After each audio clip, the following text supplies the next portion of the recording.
Hello everybody. In this video I'm going to write and explain a Python program that is used to find the factorial of a number.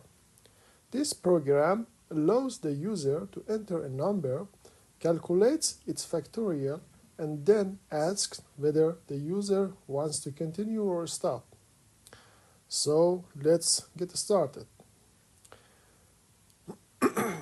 We begin with the line while true.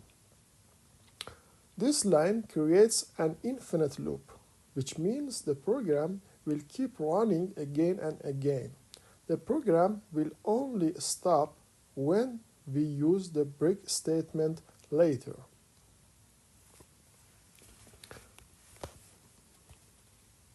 Here.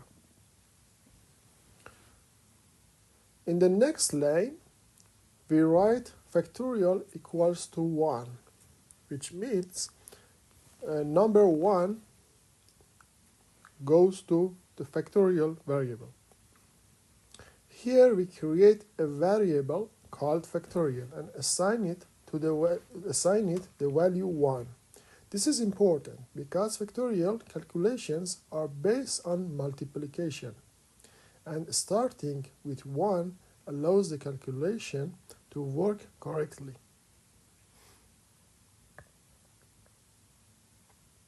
Next, we have the line n equal input enter a positive integer number.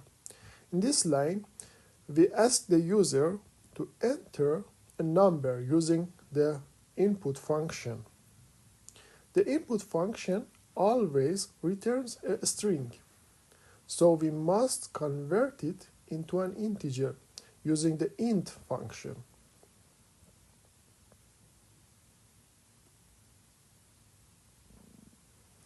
This conversion is necessary because we want to perform mathematical operations on the number.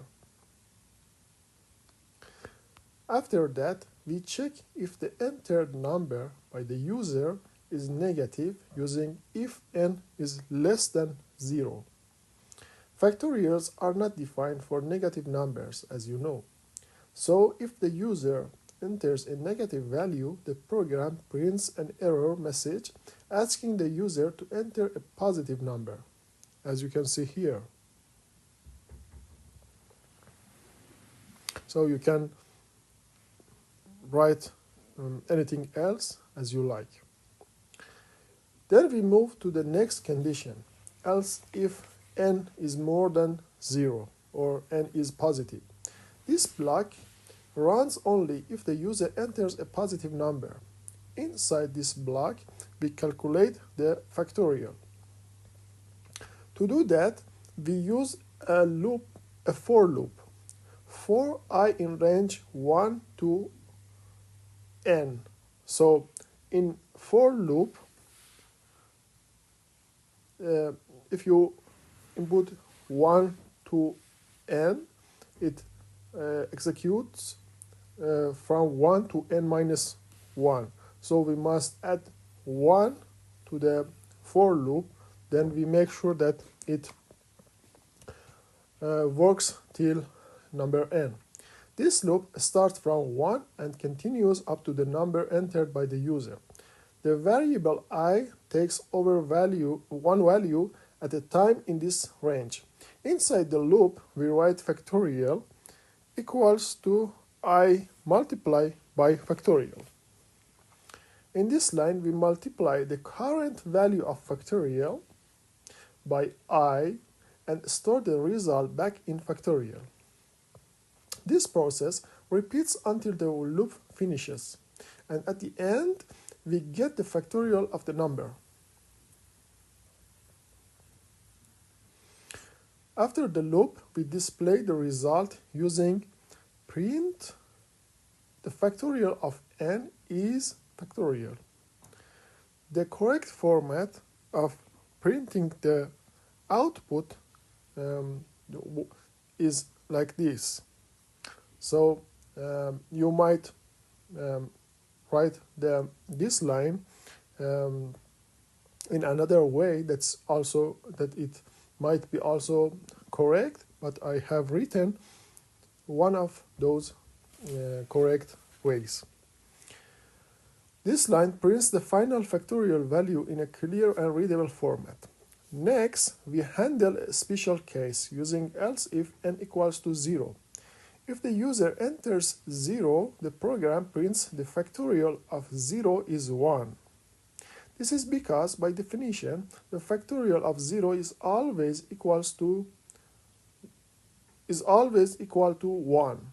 Finally, we ask the user whether they want to continue with this line.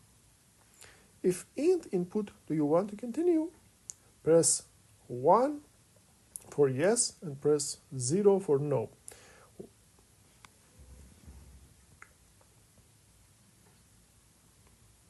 Once again, we use the int function to convert the input into an integer so we can compare it. If the user enters 0, the condition becomes true. When the condition is true, the break statement is executed. This stops the infinite loop and ends the program. If the user enters 1, the program starts again and asks for a new number.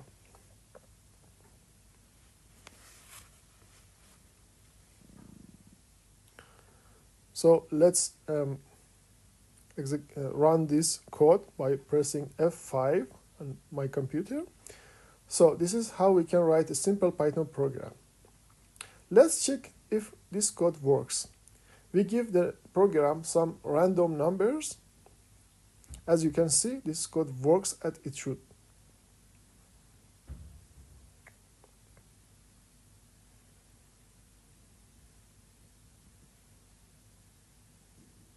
So I want to stop giving numbers, so I input 0, then program doesn't work anymore. Thank you for watching this video and see